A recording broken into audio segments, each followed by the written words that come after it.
Discarded cooking ingredients and collapsed tents aren't the sort of sights people want to see on a woodland walk. But for these litter-picking volunteers in Oswaldtwistle, being confronted with discarded living amenities is nothing new. A few months ago, locals noticed people living here after being reportedly evicted by their landlord and being given nothing but a tent as shelter.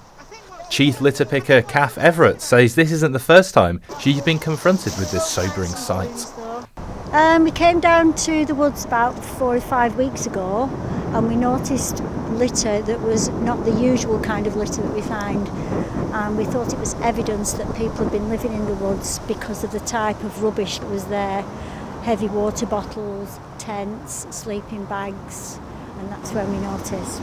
But the fact that we've been doing this for about 4 years now and we've encountered 4 or 5 sites, it's probably more prevalent than in other parts of the country.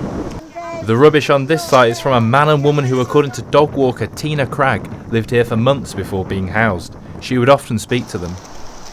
To think that they're homeless through something because where they were renting, they were then deemed that it wasn't fit to rent.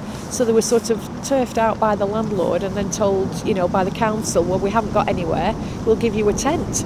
And that was it. But this land, it's quite clear you're not supposed to be camping out here. So they kept moving around throughout the woods so that they didn't get caught. We approached the acting leader of the council for comment, but he said he'd have to look into the case further. Liam Milton, Adelphi News.